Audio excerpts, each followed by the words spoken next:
Okay, this is going to be kind of like a little test. I'm going to start reading parts of the story of my life just to see how it sounds, see where it needs some twerking, and where I can go from here.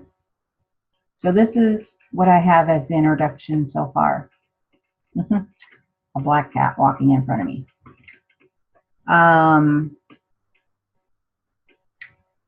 When I keep hearing from Spirit that I am to write books on spiritual healing, I always wonder, who am I to write on such a huge topic? It's just little old me. My guides say, write what you know and what you teach others. I was at a spiritual fair this past weekend doing shamanic healing work on participants, and one of the themes that kept coming up was people asking me if there was a book, one book, that had all the information I was sharing with them that they could find. Out of my mouth popped, I'm in the process of writing it now. Wow, that's kind of news to me. You see, even though I teach about shamanic work and I work as a healer and a shaman, I sometimes forget that my service to humanity is to share what I've learned from my mentors and teachers and the ancestors. It does not one bit of good to keep the information to myself. How is that helping anyone, including me? I am known as many things: a shaman, a teacher, a healer, a craftsperson, a friend, a daughter, a sister. Some of my friends call me a Hyoka medicine person, as I have a tendency to make an example out of people, especially myself, in a very funny, backwards way. And yes, Coyote is one of my helpers. You see, I sit in the south of the medicine wheel, and that's where I teach from. The South is all about emotional healing, and that is what I have come to heal within myself. I am also known to the spirit world as a wisdom keeper. I have lived many lives and done many things. The one constant in all of them is living close to the Earth Mother and all her wisdom. My goal with this book is to put into writing in one place all the things that I have been taught so far. I have many more years ahead of me, so as I learn and grow, I will pass that on to you, my students and readers. This book is a course in shamanic healing from the highest level of truth, and I invite you to come along for the ride of a lifetime. I will be delving into many aspects of shamanic healing. One will learn about developing your spiritual awareness, learning how to clear and cleanse your chakras, finding the totems in your chakras, how to build and heal with the medicine wheel, finding your power animals and totems, how to take a shamanic journey and why you should. We will go into soul retrieval and learning the benefits of forgiveness and love. We will learn why going on a vision quest is so important to the soul and how to protect yourself from negative energy.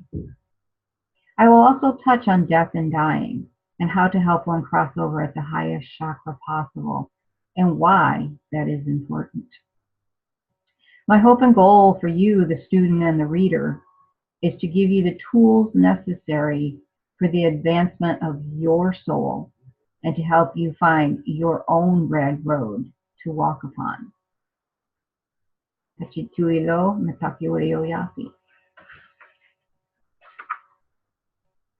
Aha, now we go into the beginning chapter. Titled appropriately right now, The Beginning. This is a story that started out pretty strange, and it has remained strange through the years. It has scary moments in it, very hurtful and painful parts, and lots of laughter. One might think it's made up and couldn't have really happened if Stuff like this just doesn't happen to people in the real world. Well, I'm here to tell you, yes, it does. And it did happen, and it is still happening. This story, for me at least, started in 1960. In reality, it was happening way earlier than that. I just happened to pop in for my part in 1960. Now, you're probably thinking, I must be ancient and that the tale to be told is made up. But I can assure you, it was and is very real. I'm not sure how many people have heard of the term lost birds, but it is a term used to describe children that were stolen and sold off the reservations in the 50s and 60s. Just with the Sioux alone, there were over 350 children taken and turned over to white families, as it was felt that they were better raised by white folks than their own families. How do I know this? Because I was one of those children. Most of the story from infant until age 5 was told to me by my parents, and other parts have been filled in by spirit. So here goes a tale of lies, deceit, abuse, and eventually truth, forgiveness, faith, and love. And no, this isn't a soap opera. Sounds like one though, doesn't it? As I started earlier, I was born in 1960. The actual month and date were changed to hide my identity. My mom, being the head nurse in the maternity wing of a hospital, said I was a newborn, probably born around the end of November or beginning of December, and that I looked to be premature. The agency was trying to pass me off as being 3.5 months old. I came into this world weighing only 4.5 pounds. By the time my new parents brought me home, I weighed about 6 pounds. They brought me home on December 16th of 1960, and my mom noticed right away there was something not quite right.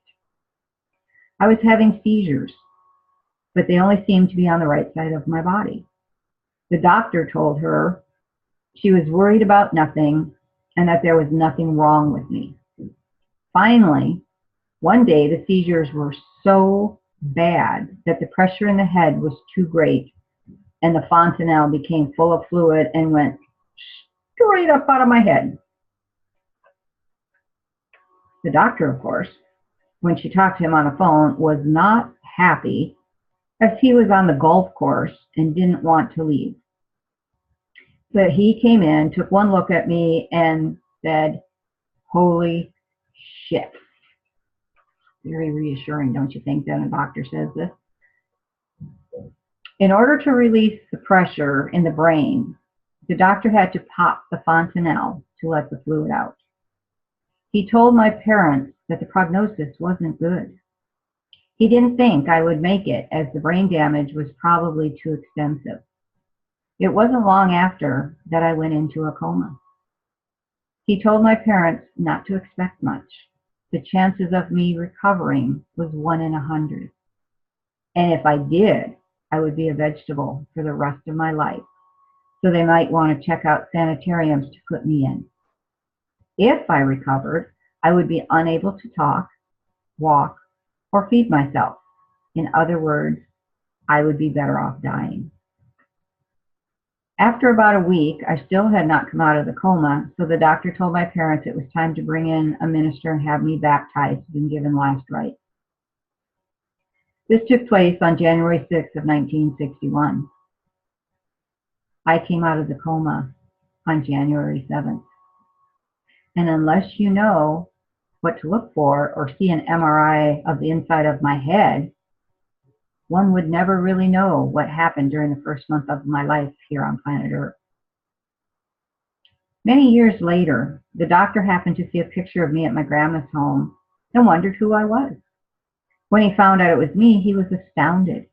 His comment to my grandma was, "There is no way in the world that she could have survived with the amount of brain damage she had. Who is that really?" My grandma argued with him for a while that I was alive and doing very well, and that I was an honor student and also played the piano and trumpet. He couldn't believe it.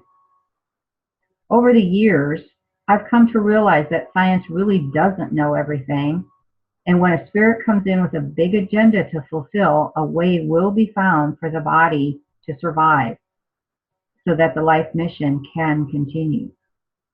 I am still amazed and awed at the events surrounding my arrival here on Earth this time around.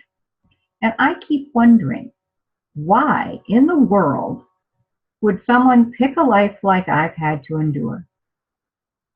I always wondered what the heck I had done wrong in another lifetime to experience the pain and suffering I went through. More on that in a little bit. My mentor really made me stop and reevaluate things when he told me, that's a pretty big ego to have, thinking it's about you. Did you ever stop to think you were here to teach a lesson to these people whose lives you touched while you were growing up? Huh, boy, did that stop me in my tracks. Ouch. But his comment did do the one thing it was supposed to. Take my ego out of the picture and then go back and evaluate the events that took place when I was born. Since I've done this, I have found out information that I wasn't able to retrieve before. I met my own birth mom on the astral level, and she has been able to lead me in a direction on finding my birth family. She let me know her grandmother's name was Annie Redfeather, and that I would be able to find her on the 1900 census roll. These were government rolls that were taken to keep track of Native Americans that they had herded onto the reservation. In order to claim you're Native American, one must be able to trace their bloodline back to that 1900 census. It took quite a while to go through all the rolls of the Lakota, the Dakota, and Nakota looking for her, but I finally found her. She was born on the Rosebud Reservation in South Dakota in 1896. Her father and mother were listed, as well as brothers and sisters. I'm still working on getting more information, but this was physical proof of where I came from. It also gave me hope that the information I had been receiving from my guides and angels was indeed correct. You see, when one is stolen, there is no information that goes along with you. Your identity is basically wiped from the face of the earth so that no one can find you, and also so that there are no repercussions for the people involved. The only reason I have been able to piece the information together is because of that little thing of being baptized and allowing my I am presence fully into my body. My guides and angels have been very supportive, loving, and full of information to guide me in the process. As to the people who were responsible for stealing the children and selling them, you might ask what happened to them. Well, they were caught back in the 70s. Turns out it was a group of 9 people, including doctors, nurses, and lawyers. They were selling each stolen Indian child for between $15,000 and $20,000 apiece. What to me was so funny is when I found out about this several years ago by reading a book called The Lost Bird by Margaret Cole, the name of the doctor who was involved with my disappearance was mentioned in the book. I wrote the author and asked her where she got the information, as it was like reading the book of my life. She wrote me back and said that many Native Americans had written her after reading the book and said the same thing. She told me the group was finally caught in New Mexico and went to trial and were found guilty. Unfortunately, none of the children they had stolen were ever found. Each of the children's parents had been told that their child had died of meningitis or encephalitis, and that because it was contagious, they had to seal the coffins before giving them back to the tribe for burial. Somebody eventually got suspicious, and they started opening up some of the caskets. All they found were stones. So I hope you enjoy the first little bit of the book of my life, the introduction and the first chapter. And I hope it has gotten you curious on just what happens next. So until next time, I hope you have a wonderful day. I hope you enjoyed this, and we will talk soon. Bye-bye for now.